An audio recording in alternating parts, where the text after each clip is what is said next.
Ces 2 soirs, c'était de l'évangélisation pour que les âmes aient les yeux ouverts sur la vérité. Parce que l'évangile, c'est ça. C'est Dieu, c'est Jésus-Christ qui lui dit à Paul sur le chemin de Damas, je t'ai choisi pour que tu leur ouvres les yeux. C'est la première des choses. Quand ils ont les yeux ouverts, un aveugle ne voit pas. Et un inconverti ne voit pas la vérité, qu'il est perdu, qu'il va en enfer. Alors c'est pour leur ouvrir les yeux sur la vérité. Amen. Que Dieu soit loué.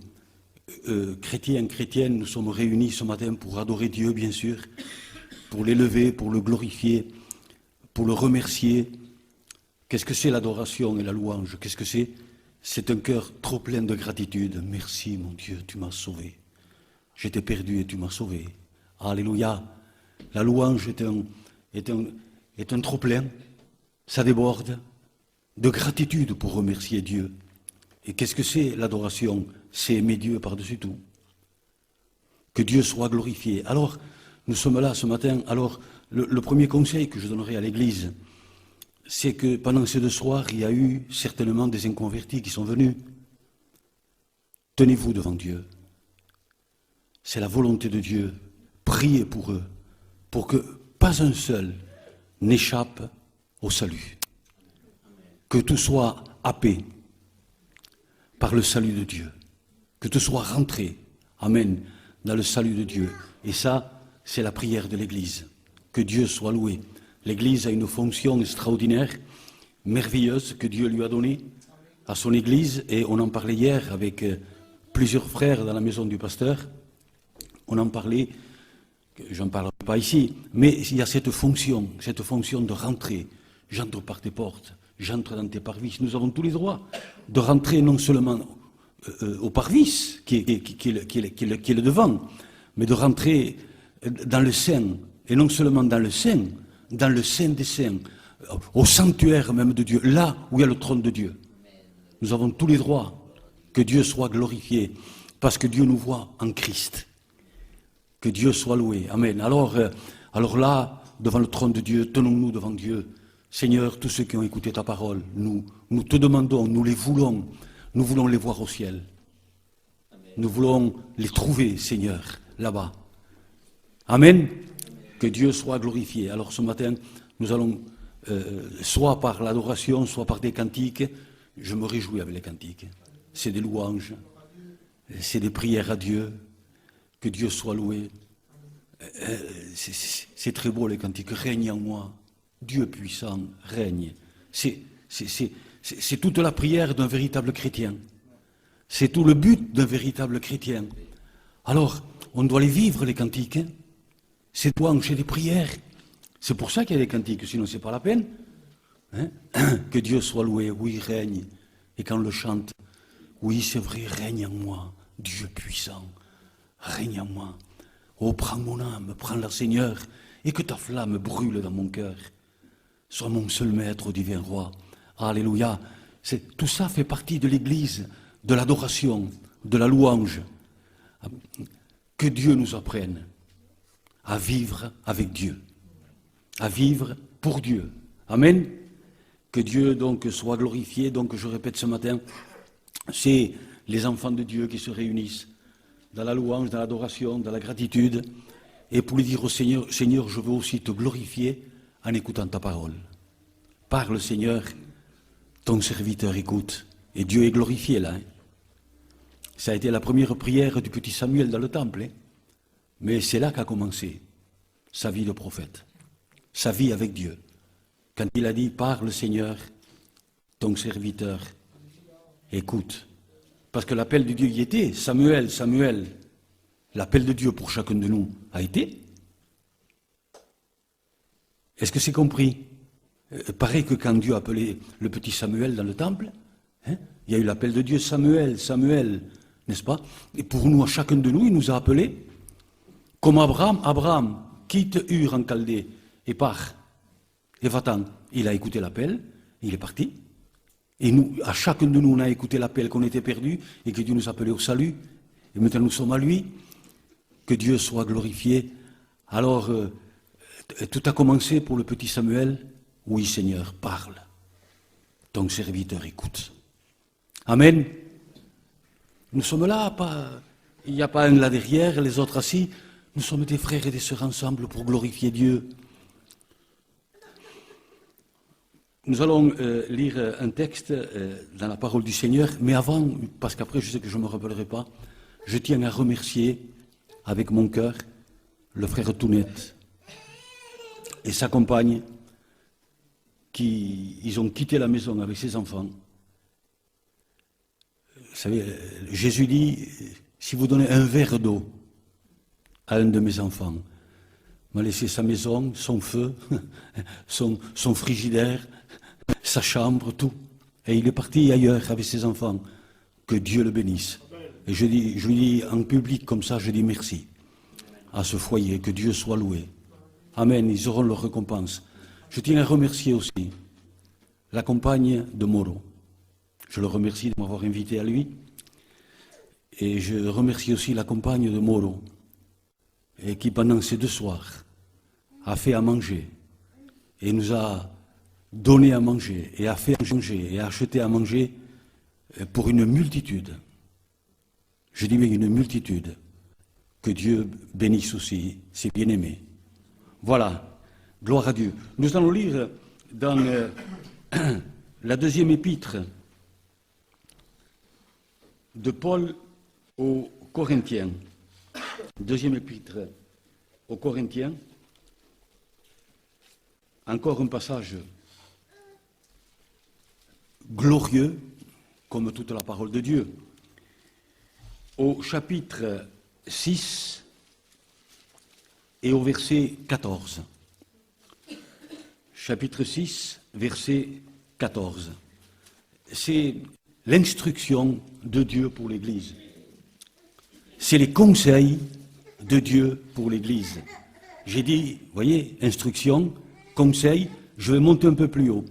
C'est les commandements de Dieu pour l'Église. Que Dieu soit loué. Hein? Voilà. Donc, nous lisons ceux qui n'ont pas la Bible. Ouvrez les oreilles de 3 kilomètres, hein, pour que la parole de Dieu glisse dans votre cœur. Parle, Seigneur, ta servante t'écoute. Ça plaît à Dieu, ça. Je veux t'écouter me parler, Jésus. Ne vous mettez pas avec les infidèles sous un joug étranger. Car quel rapport y a-t-il entre la justice et l'iniquité? Ou qu'y a-t-il de commun entre la lumière et les ténèbres? Quel accord y a-t-il entre Christ et Bélial? Ou quelle part a le fidèle avec l'infidèle, c'est-à-dire le converti avec l'inconverti? Ou quelle part a le fidèle avec l'infidèle? Quel rapport y a-t-il entre le temple de Dieu et les idoles? Car nous sommes le temple du Dieu vivant, comme Dieu l'a dit. J'habiterai et je marcherai au milieu d'eux, je serai leur Dieu et ils seront mon peuple. C'est pourquoi, quand vous trouverez dans votre Bible que vous lirez le pourquoi, arrêtez-vous et examinez. Quand vous savez, c'est pourquoi, c'est pour cette raison, c'est pour ce motif, c'est très important. Alors il dit, c'est pourquoi. Sortez du milieu d'eux et séparez-vous, dit le Seigneur. Ne touchez pas à ce qui est impur et je vous accueillerai. Je serai pour vous un père et vous serez pour moi des fils et des filles, dit le Seigneur Tout-Puissant. Ayant donc de telles promesses, bien-aimés, purifions-nous de toute souillure, de la chair et de l'esprit, en achevant notre sanctification dans la crainte de Dieu. J'aimerais, nous nous laissons conduire par le Saint-Esprit, nous sommes là autour de Dieu en train de l'adorer. J'aimerais que 3 frères, sans les désigner, demandent à Dieu, Seigneur, que tu sois glorifié, mon Seigneur et mon Dieu, et que nous soyons attentifs à ta parole, qu'il se passe quelque chose de plus dans nos cœurs. Donc qu'il y ait 3 frères qui le fassent dans la pleine liberté, n'est-ce pas? je ne le désignerai pas, faites-le par la grâce de Dieu. L'évangélisation, c'est pour percuter les cœurs, n'est-ce pas? Pour qu'ils viennent à la connaissance de la vérité et soient sauvés. Mais là, le dimanche matin, c'est les frères et les sœurs qui se réunissent de même cœur, de même amour, pour louer et adorer Dieu dans un cœur rempli de reconnaissance, de gratitude de nous avoir sauvés. Amen. Alors c'est dans la paix que ça se fait, que Dieu soit glorifié. Voici donc le texte que j'ai eu à cœur depuis hier pour ce matin. C'est ce texte-là de 2 Corinthiens, qui est une instruction de Dieu, mais qui est aussi un ordre, un commandement pour l'Église. Comment nous devons nous comporter pour la traversée de cette terre. Car nous sommes en train de traverser un pays étranger. S'il est possible que les gosses ne courent pas, dans la mesure du possible, les mamans, dans la mesure du possible.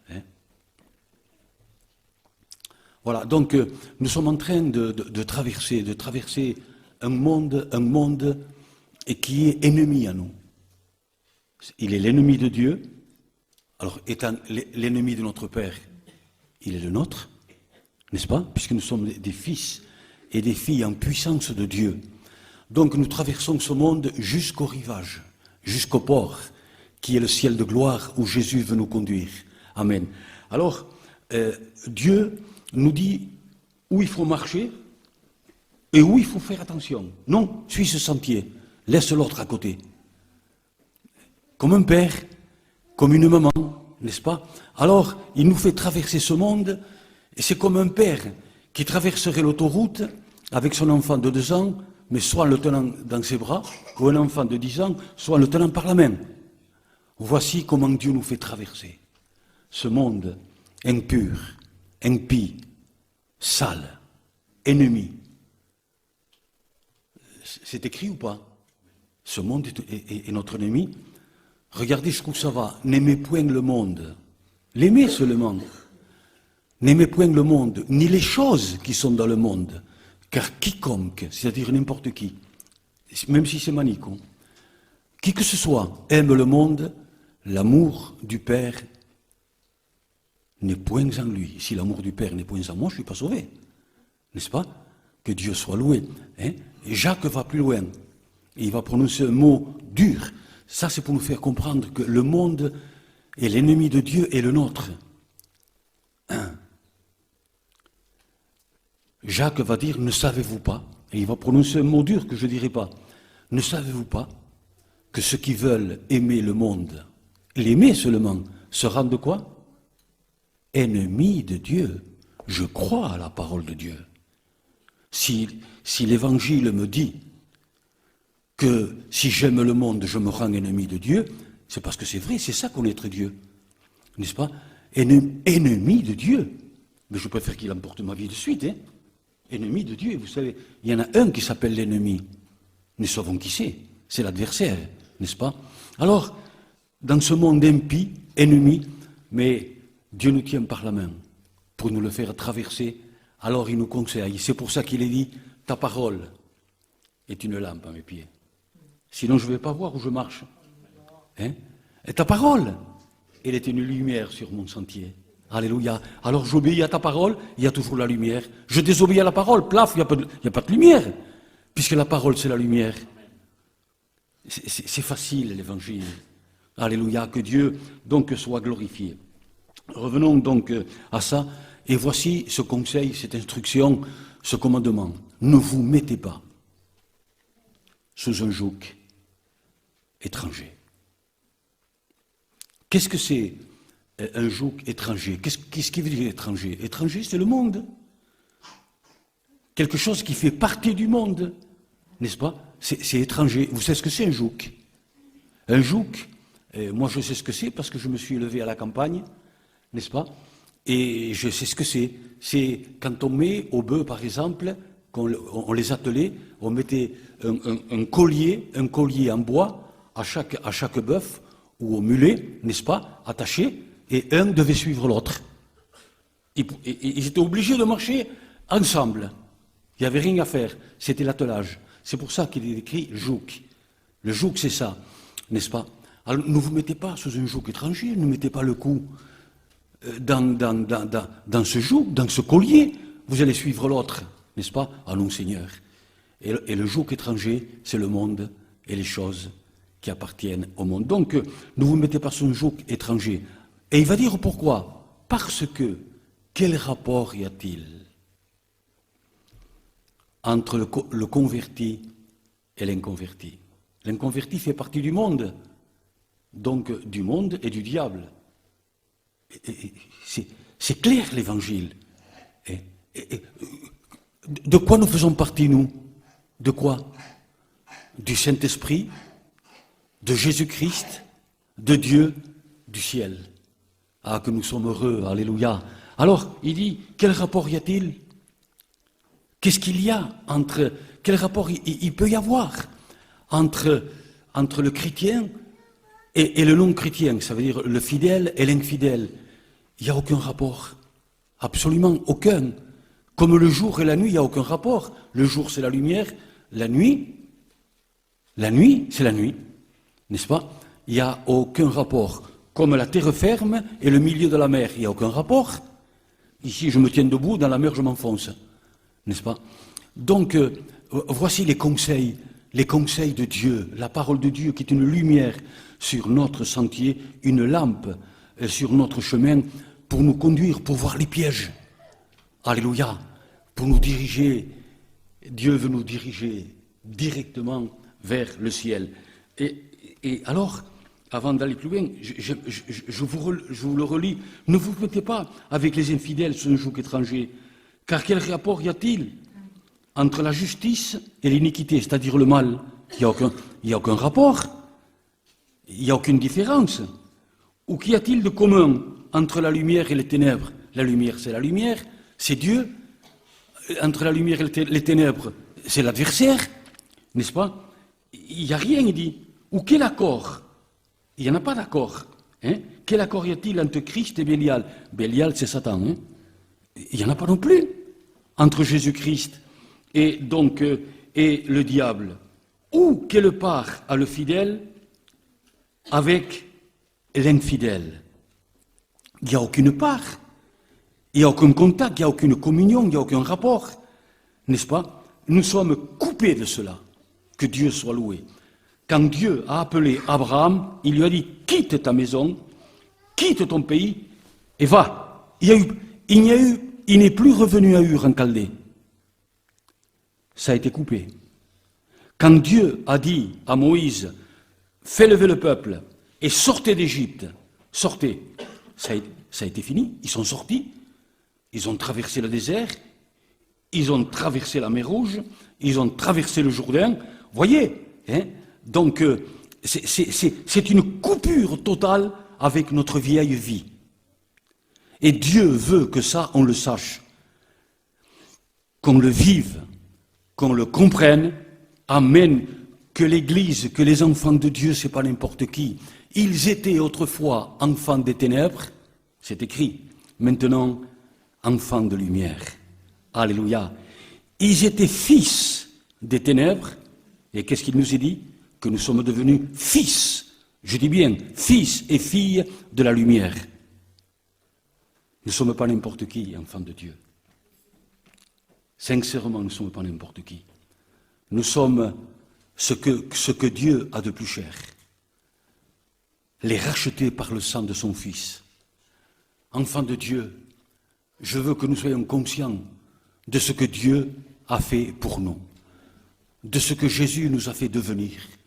Enfants de Dieu, vous savez qu'un chrétien est plus qu'un ange. Vous allez dire, qu'est-ce qu'il dit cet homme-là, derrière l'estrade? Mais savez-vous, l'avez-vous réalisé, qu'un véritable enfant de Dieu est plus qu'un ange? Pourtant, les anges, c'est pas n'importe quoi. Hein? Un ange est un esprit au service de Dieu. Toi, tu es la fille de Dieu, tu es le fils du Dieu très haut créateur. Tu n'es pas n'importe qui. tremble devant toi si tu es un véritable chrétien. Pourquoi? Parce que ton papa, c'est Dieu. Amen. Que Dieu soit glorifié. Hein? Donc, nous sommes des créatures à part, tout à fait à part. Nous faisons partie du royaume des cieux, du royaume de Dieu. Alléluia. Que ceci nous encourage à glorifier Dieu, mais aussi à avoir horreur, dégoût des choses du monde, de toute souillure, de toute contamination. Alors, quel rapport y a-t-il entre la lumière et les ténèbres, entre Christ et Bélial, c'est-à-dire entre Jésus-Christ et le diable? Il n'y en a aucun, il dit. C'est fini. Alléluia. Et regardez encore, avant qu'on aille plus loin, car quel rapport y a-t-il entre le temple de Dieu et les idoles? Car nous sommes le temple de Dieu. Quel rapport il dit entre les idoles et le temple de Dieu? Enfants de Dieu, nous sommes ici. Nous voulons dire, Seigneur, comme nous avons dit tout à l'heure, même dans des prières, parle Seigneur, je veux t'écouter parler. Parle-moi à moi. Certains frères ont dit, dites-le aussi, sœurs. Et quel rapport qu'y a-t-il de commun? Il n'y a rien entre la lumière et les ténèbres, et entre les idoles et le temple de Dieu. Qu'est-ce que c'est les idoles? Mais qu'est-ce que c'est? C'est exactement comme entre quel rapport y a-t-il entre Jésus-Christ et le diable? Entre les ténèbres et la lumière? Aucun. Non plus pareil. C'est ce que nous trouvons ici, n'est-ce pas? Entre les idoles et le temple de Dieu. Qu'est-ce que c'est les idoles? Qu'est-ce qu'une idole? Qu'est-ce qu'une idole? Ce qu'on aime autant que Dieu devient une idole. Ce qu'on aime plus que Dieu devient une idole. Je vais vous mettre un exemple. J'ai été persécuté à cause de ce que je vais vous dire, mais tant pis, c'est un exemple ce matin. Il y a des chrétiens qui passent davantage de temps devant leur écran de télévision que dans la lecture de la parole de Dieu et dans la prière. C'est une idole. Je ne veux pas que Dieu me demande des comptes. Je veux proclamer dans le respect de Dieu et de l'Église la vérité.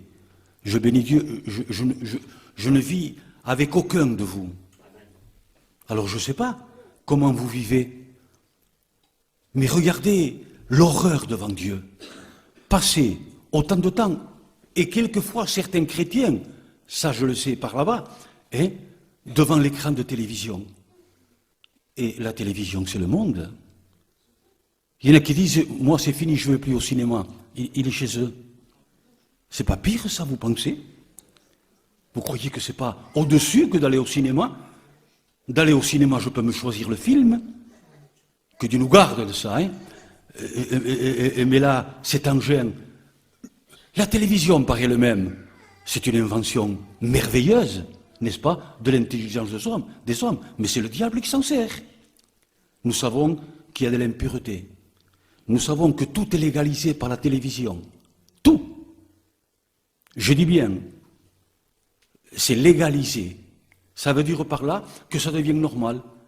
Il passe des films où se marier entre hommes est aussi normal que se marier un homme et une femme. Mais c'est une horreur devant Dieu, et ça devient une idole. Quel rapport y a-t-il entre Christ et le diable? Quel rapport y a-t-il entre les ténèbres et la lumière? Quel rapport y a-t-il entre les idoles et le temple de Dieu? Il n'est pas dit entre les idoles et Dieu, entre les idoles et le temple de Dieu. Tout ce qu'on aime et qu'on met au niveau de Dieu et quelquefois au-dessus devient une idole. N'est-ce pas? Bon, nous avons parlé de cet engin que le diable s'en sert et comment il s'en sert. De quelle façon il s'en sert.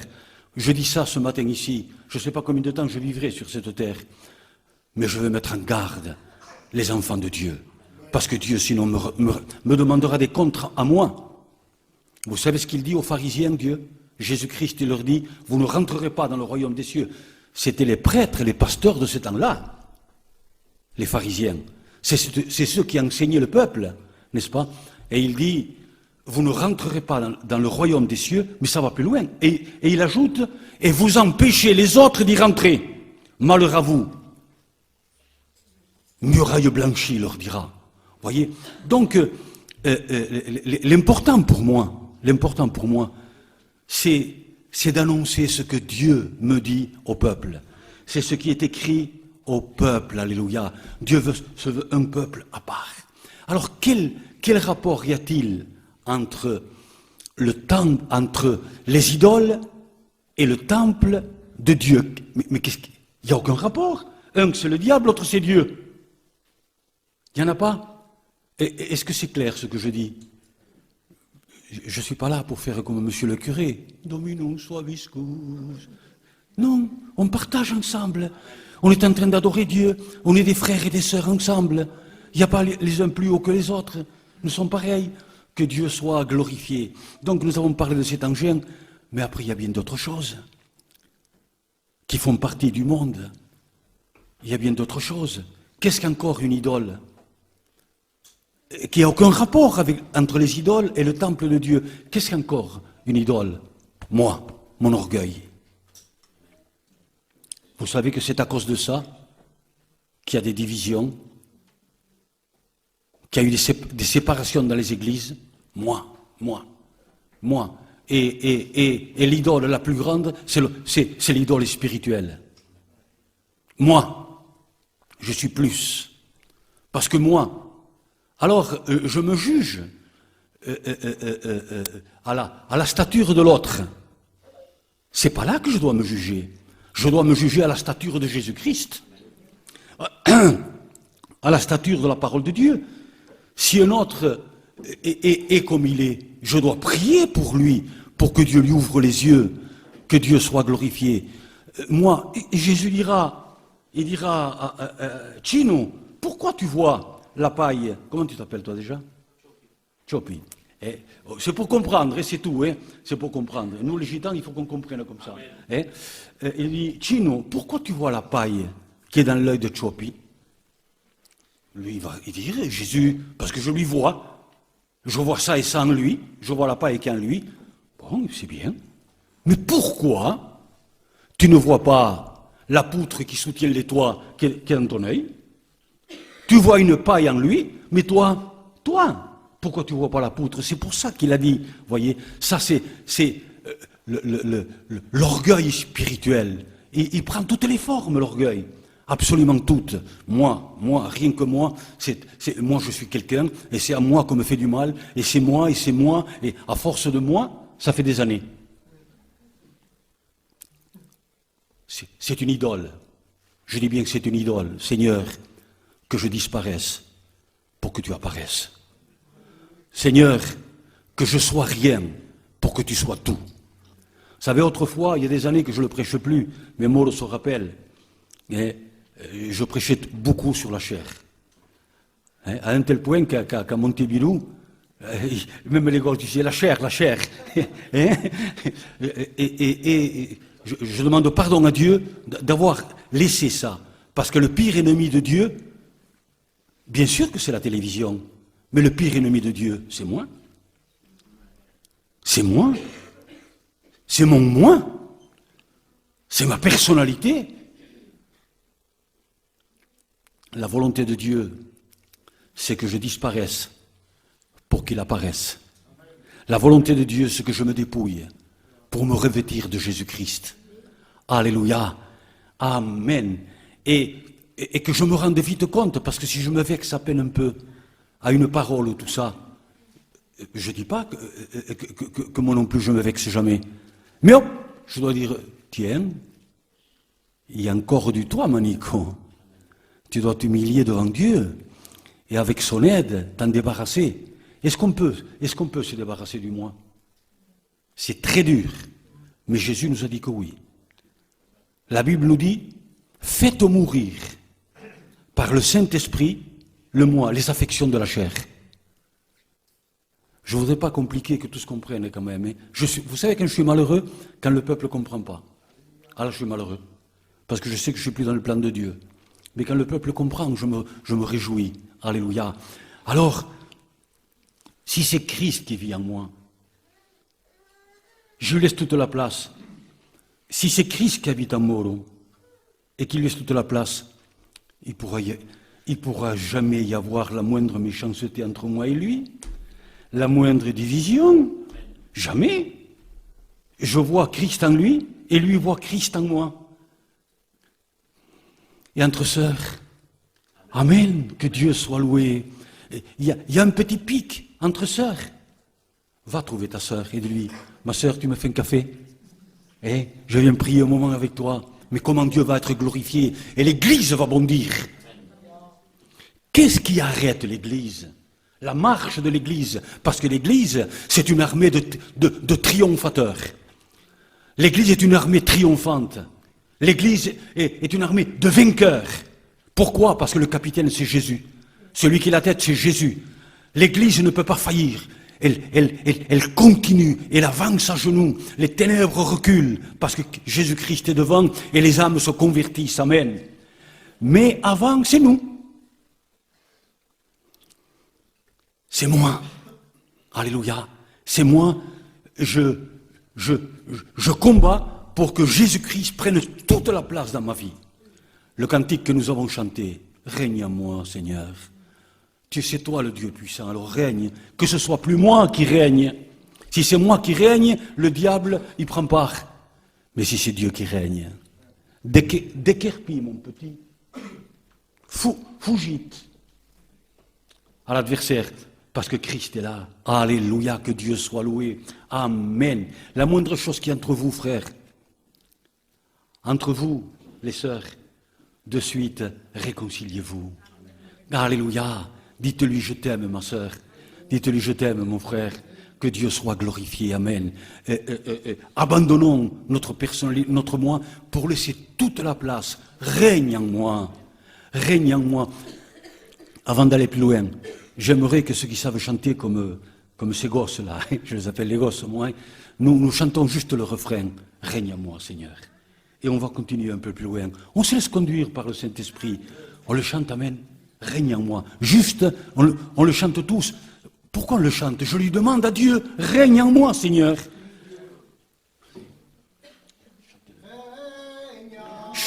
Règne, Seigneur.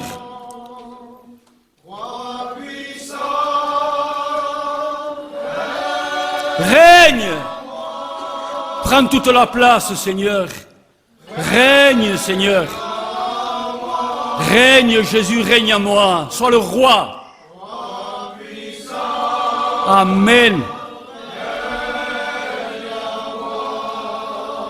Amen. Là, vraiment, nous lui avons demandé à Dieu. C'est notre prière, règne, Seigneur. Yababé, ça va, que je règne moi. Ça va, ça va. Ça va. Allez, Fouch, va-t'en. Que Christ règne en moi. Amen. Nous lui avons chanté, règne. Et là, Dieu est glorifié. Mais c'est l'explosion de l'Église, ça. Quand c'est vrai que Christ règne dans son Église. Alléluia. Pardonnez-vous réciproquement, dit l'apôtre Paul, comme Christ vous a pardonné. Vous vous rendez compte? Il ne s'est pas contenté pour nous pardonner de n'importe quoi, Dieu te pardonne. Il est passé à la croix du calvaire. Pardonnez-vous réciproquement, comme, c'est la mesure du divin architecte, comme Christ vous a pardonné. Alléluia, amen. Alors, mais si l'Église est comme ça, dans un an, il faut fermer ici et trouver autre chose. Hein. Parce que c'est par centaines de personnes. C'est pas normal qu'il n'y ait pas des centaines de véritables convertis. Amen. C'est la faute à l'Église. Amen. Amen. Quand l'Église est comme ça, mais c'est la gloire de Dieu qui éclate. Alléluia. Amen. Parce que les disciples étaient unis, les premiers disciples, aux actes des apôtres, parce qu'ils étaient unis. unis, tellement qu'ils étaient tous les jours ensemble, priant, louant, glorifiant Dieu et rompant le pain. Mais les âmes se convertissaient par centaines, par milliers. C'est le Saint-Esprit qui agit. Mais quand l'Église est dans cet état, Dieu travaille avec l'Église. Amen.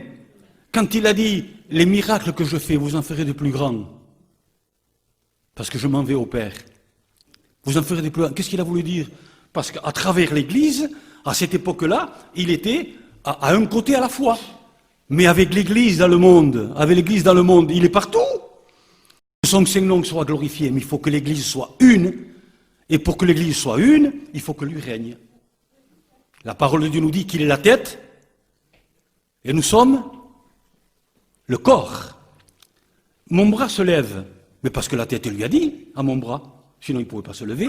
C'est une paralysie du cerveau, c'est la paralysie de tous mes membres. Et la Bible dit qu'il est la tête. Est-ce qu'il l'est, ma sœur? Est-ce qu'il règne en toi, réellement? Seigneur, si tu règnes qu'à 50%, je te demande pardon. Règne dans toute ma vie. Quel rapport y a-t-il entre les idoles, et nous allons parler que de deux, les sommes, parce que nous soyons là ce soir encore, nous avons parlé que de deux qui sont peut-être assez hautes, ces deux, c'est-à-dire ce machin-là, qui est presque dans tous les foyers, et le moi, ma personnalité. Nous avons parlé que ces deux. Quel rapport y a-t-il entre les idoles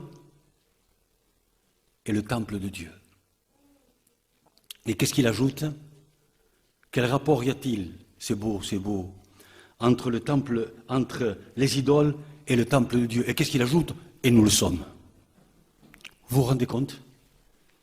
Que je me rende compte, Chino. Quand je te regarde, tu es le temple de Dieu. Le temple qui était à Jérusalem et que les Juifs rentraient avec un respect énorme, que les sacrificateurs rentraient avec un respect énorme, et ils rentraient dans le Saint des Saints, une fois par an seulement, avec un respect, avec une crainte, et le peuple attendait dehors. Ils rentraient avec une crainte et un respect, parce que c'était le temple de Dieu où il y avait son nom. Mais là, il y a le temple du Dieu vivant. Là, il y a le temple du Dieu vivant. Là, c'est la maison de Dieu. Là, c'est la maison de Dieu. Seigneur, donne-nous à croire à ta parole. Et il dit, quel rapport y a-t-il entre le temple de Dieu et les idoles? Car nous sommes, c'est positif, c'est affirmatif, c'est concret, car nous sommes le temple du Dieu vivant. Calotte, François, tu es le temple de Dieu, tu es la maison de Dieu. Église, tu es la maison de Dieu. Que ceci sorte par nos yeux, par notre bouche, par notre cœur, que nous sommes. Alors quel rapport y a-t-il entre ces choses-là du monde, le moi ou la télé ou ces choses-là, et le temple de Dieu? Dieu regardant par nos yeux, Dieu habitant en nous, il habite chez lui. Il écoute avec nos oreilles. C'est pas n'importe qui, l'Église.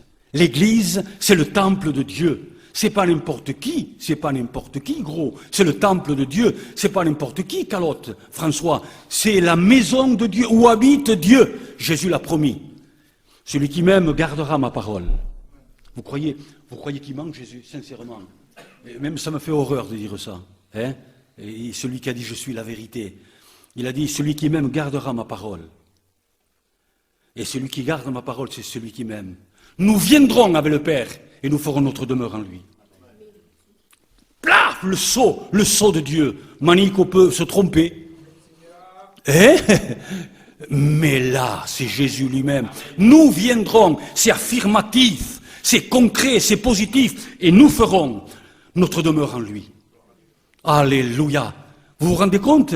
Là habite Dieu le Père, Dieu le Fils, par le Saint-Esprit, et le Saint-Esprit. Que Dieu soit glorifié. Amen. Seigneur, qu'est-ce que tu as fait pour nous? Qu'est-ce que tu as fait de nous, mon Seigneur? Alors, vous comprenez quel rapport y a-t-il entre les idoles et le temple de Dieu? Et nous le sommes. Le temple du Dieu vivant. Nous commentons juste ce qui est écrit. C'est important que c'est ce qui est écrit, c'est pas autre chose. Alors, regardez. Quel rapport y a-t-il entre le temple de Dieu et les idoles? Car nous sommes le temple de Dieu. le temple du Dieu vivant, comme Dieu l'a dit. Il affirme, attention, il dit Moro, c'est Dieu qui l'a dit que tu es le temple de Dieu. C'est Dieu qui te le dit. Alors fais attention. Conserve-toi, garde-toi pur. C'est Dieu que tu le dis, que tu es son temple, que tu es sa maison, où il habite. Seigneur, ouvre-nous les yeux. L'adversaire ne veut pas qu'on réalise ça. Alors, le temple du Dieu vivant, comme Dieu l'a dit. Et il dit, alors, j'habiterai et je marcherai au milieu d'eux. Je serai leur Dieu et ils seront mon peuple. J'habiterai au milieu d'eux. Maintenant, il y a une deuxième promesse. Si nous séparons, nous allons le voir un peu plus bas, il y a une deuxième promesse. Il a promis de marcher au milieu de nous. Quand il est apparu, on a encore un peu de temps. Quand le Seigneur Jésus lui est apparu 50 années après que l'apôtre Jean l'a vu monter au ciel, environ une cinquantaine d'années après, et qu'il lui est apparu à l'île de Patmos, où il était là, certainement déporté à cause de la parole de Dieu. Comment il était? À genoux? Je ne sais pas. Certainement. En train de là, sur cette île, il était là déporté, en train de glorifier Dieu à cause de la parole de Dieu. Et tout d'un coup, il entend un bruit comme le bruit des grandes eaux derrière lui. Il se tient derrière toi. C'est sûr et certain. Et il se retourne pour voir qui c'était qui parlait. Il se retourne, ça a dû être, c'est même pas la peine, Et ça lui a fait un tel effet qu'il est tombé raide mort par terre. Il se retourne et qu'est-ce qu'il voit? La première des choses, sœur, la première des choses qu'il a vues, qu'est-ce que c'est? Je vous escagne. Qu'est-ce que c'est la première des choses qu'il a vues? L'église. Les 7 chandeliers. L'église, en or pur, en or pur battu. Il n'y avait pas de cuivre ni de rien dedans. De l'or pur, l'église, c'est de l'or pur. Heureux ceux qui ont leur cœur pur, car ils verront Dieu. Une église en or pur. Il l'a vu là, les 7 chandeliers. Après, Jésus le dira, les 7 chandeliers, c'est l'église. Il le dira lui-même, un peu plus loin. Et au milieu de ces chandeliers, bien au milieu, vous voyez, voilà la tige centrale. Vous ne voyez pas tout ça. Pardon, que je fasse tomber ça. Voilà, je tiens à vous le dire. Voilà la tige centrale. Et au milieu des 7 chandeliers, l'apôtre Jean a vu le Christ, Jésus, mais dans toute sa gloire. On n'en parlera pas ce matin, mais il y a une prédication à chaque chose à faire. Alors, la tige centrale, il était au milieu, vous voyez, parce que voici les chandeliers. Il y a 2 tiges qui sortent d'ici, 2 d'ici, et 2 d'ici.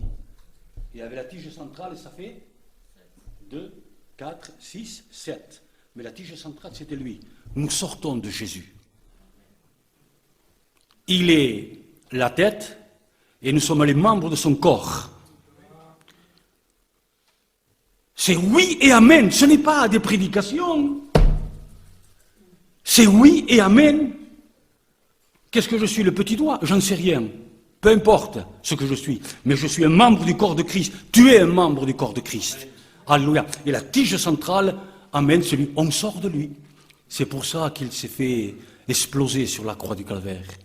Que son côté a été ouvert, ses mains percées, sa tête couronnée, son dos labouré, ses pieds percés, ses mains percées, n'est-ce pas? Nous sortons de lui. C'est pour ça qu'il n'est pas dit celui qui est avec Christ est une nouvelle créature. C'est pas vrai. Je voudrais que vous compreniez. Il n'est pas dit celui qui est avec Christ est une nouvelle créature. Celui qui est en Christ, celui qui est en lui, et nous sommes en lui. Amen, alléluia, puisque nous sommes le temple de Dieu. Ne l'oublie pas ça, que quand tu regardes, quand tu entends, Dieu est en toi, il habite en toi. Alléluia. Alors, la tige centrale, donc c'était lui, c'est Jésus. la tige centrale de cette chandelier, nous sortons de lui. Et après il dit, les 7 étoiles que tu as vues, c'est mes serviteurs qui sont dans ma main. Le chandelier que tu as vu, Jean, c'est l'Église. Je suis celui qui marche au milieu de mon Église. Que son nom soit glorifié. Je marcherai au milieu d'eux. La vérité, la sublime vérité, c'est que Dieu soit autour de nous. C'est que Dieu marche avec nous. Que Dieu marche pour nous. Que Dieu soit avec nous. Je veux me coucher, il y a Dieu. Tout le restant, c'est une religion. Si Dieu n'est pas avec moi, c'est une religion qu'on appelle chrétienne, d'autres bouddhistes, n'est-ce pas, d'autres mahométantes, islamiques. C'est des religions catholiques, protestantes. Mais que Dieu marche au milieu de nous, ça, ce n'est pas une religion. C'est-à-dire vivre avec lui. Je rentre dans ma chambre, je suis avec lui. Je rentre dans ma cuisine, je suis avec lui. Je prends ma voiture, il est là avec moi, toujours autour de moi. Ça, ce n'est pas une religion. Ça, c'est vivre dans la vérité de notre Seigneur Jésus-Christ. Alléluia, que Dieu soit loué. Je marcherai au milieu d'eux. Et regardez ce qu'il dit. J'habiterai, bien sûr, puisqu'il a fait sa demeure. J'habiterai et je marcherai au milieu d'eux. Je serai leur Dieu et ils seront mon peuple. Ça va plus loin. C'est pourquoi, c'est pour cette raison, c'est pour ce motif. Retenez cela, quand vous verrez le pourquoi, arrêtez-vous et sondez les Écritures. C'est pourquoi, sortez du milieu d'eux. Il y a un ordre impératif là. Dans tout ce qui est souillé, dans tout ce qui est sale, dans tout ce qui est le monde, dans tout ce qui est méchanceté, dans tout ce qui est moi. Sortez du milieu d'eux. Comme il a dit au peuple, sortez d'Égypte. Sortez du milieu d'eux. Et séparez-vous, dit le Seigneur. Souvent de fois, le chrétien doit se séparer de certaines choses. Une séparation avec certaines choses. Il y a des critiques dans l'Église qui font du mal à l'Église. Il y a dans l'Église des méchancetés. Il y a des murmures. Il peut y avoir un tas de choses. Il dit, séparez-vous, séparez-vous, dit le Seigneur. Dans le livre du prophète Jérémie, il dit, si tu sépares ce qui est vil de ce qui est précieux, tu te tiendras devant moi, et encore ça va plus loin, et tu seras comme ma bouche. Mais avant, il y a la condition. Et les chrétiens ont très souvent deux fois des choses à se séparer. Il y a toujours des décisions à prendre pour les chrétiens. Toujours. Daniel, qui était un grand homme de Dieu, que je voudrais lui arriver à la cheville de Daniel, n'est-ce pas? Il a décidé. Il a pris la résolution. Il a pris la décision de ne pas se souiller avec certaines choses du roi. Chrétien, chrétienne, examine-toi à la lumière du Saint-Esprit. La parole de Dieu t'envoie ce message, Dieu t'envoie ce message. Séparez-vous, dit le Seigneur. Il y a des choses à nous séparer, des choses qui déplaisent à Dieu, des choses qui ne glorifient pas Dieu dans notre vie de tous les jours. Séparez-vous. Et qu'est-ce qu'il dit juste un peu plus loin? Séparez-vous, dit le Seigneur. Ne touchez pas à ce qui est impur. Et il dit alors, je vous accueillerai. C'est chacun pour soi qu'on a des choses à nous séparer. Je dis bien, des choses à nous séparer. Vous allez dire, il va un peu trop loin. Tant pis. Quelquefois, il y a des guerres dans les foyers. Il faut se séparer de ça. Je dis bien, il faut se séparer de ça. C'est une impureté, ça. Séparez-vous, il dit, de ça. Séparez-vous de cette guerre. Il y a certaines guerres dans les foyers. L'homme dit quelque chose, la femme dit un autre, et le ton monte, et c'est la guerre dans la maison. faut nous séparer de certaines choses. Femme, si tu n'es pas entièrement soumise à ton mari, Dieu t'appelle à te séparer de cela. Et à dire, oui Seigneur, ta parole me dit d'être soumise à mon mari. Eh bien, je te dis, oui Seigneur, je me sépare de ça. Marie, pour qui tu prends ta femme? Pour un balai? Pour une esclave? Non, c'est à moitié que Christ aime sa compagne comme Christ a aimé l'Église. Enfants de Dieu, nous voulons que Dieu soit glorifié au milieu de son Église, que l'Église soit triomphante, c'est ce qu'elle est. Mais il y a des choses à nous séparer. Il y a des décisions à prendre. Avant de prendre la Sainte Seine ici, il y a des décisions à prendre. Seigneur, d'accord, je prends cette décision ce matin. Parce que je veux que la purification de ton Église commence par moi. Alléluia. Il y a tellement de choses. Séparez-vous. Touchez pas ce qui est impur. Et qu'est-ce qu'il dit encore? Ne touchez pas ce qui est impur et je vous accueillerai. Qu'est-ce que ça veut dire? Qu'est-ce que ça veut dire, je vous accueillerai? Tu pourras venir à mon sanctuaire. Demande-moi ce que tu veux. Tu seras accueilli. Je t'accueille.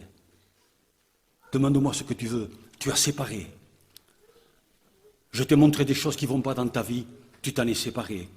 Enfants de Dieu, ici même, n'attendez pas à demain. Avant de prendre la Sainte Seine, prenez des résolutions. Prenons ensemble, chacun pour soi, des résolutions devant Dieu.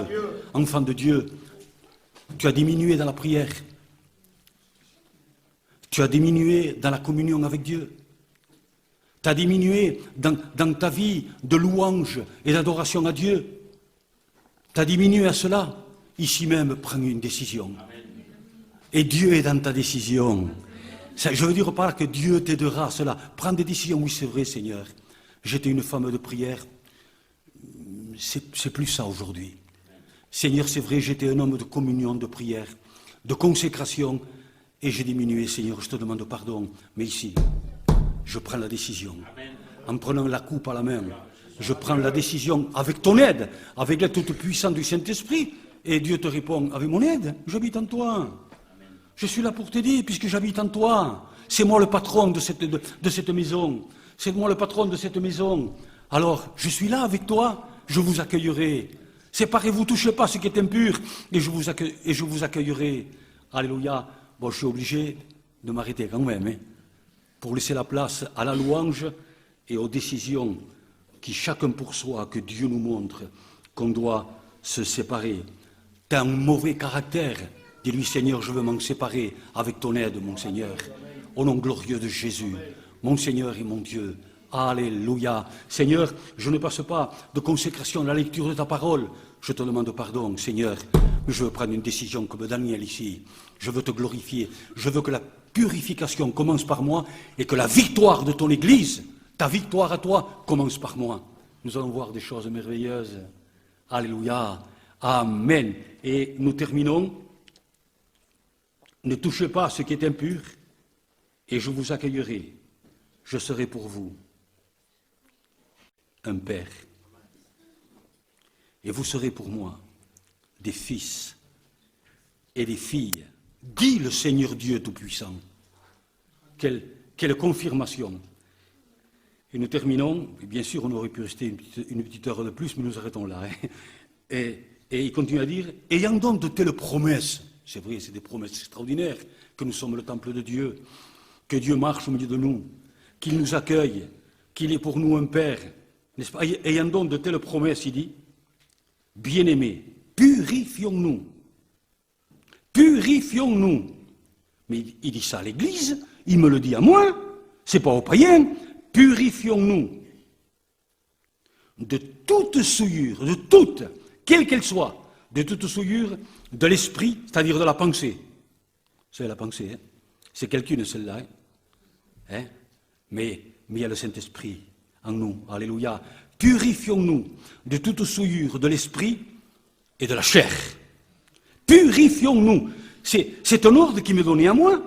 Et en te purifiant, Moro, Dieu lui dit, je suis avec toi puisque je suis en toi. Il y a un ordre. Purifions-nous, ayant donc de telles promesses. Purifions-nous de toute souillure de la chair et de l'esprit, en achevant notre sanctification dans la crainte de Dieu. Amen. Alléluia. Amen. Amen, Seigneur Jésus. Je te dis oui, Seigneur, avec ton aide. Je suis le temple de Dieu, la maison de Dieu. Proclame-le dans tes prières. Proclame-le à tout vent. Chaque fois que tu te mets dans la communion de Dieu, que tu dis la parole de Dieu, dis-lui, je suis ta maison, Seigneur. Tu habites là, Seigneur. Comment je veux garder tout ça pur, me purifier de toute souillure de la chair, puisque tu habites en moi. En achevant votre sanctification. Parce qu'elle n'est pas terminée tant que nous sommes sur la terre. Dans la crainte de ce que nous sommes. Le temple de Dieu. Dans la crainte de Dieu. Tu remercies Dieu, Moro. Et nous nous mettons à louer Dieu et à glorifier Dieu. Et je bénis Dieu pour les décisions qui sont prises ici, pour la purification et pour la victoire de Dieu. Amen, dans cette ville de Montpellier.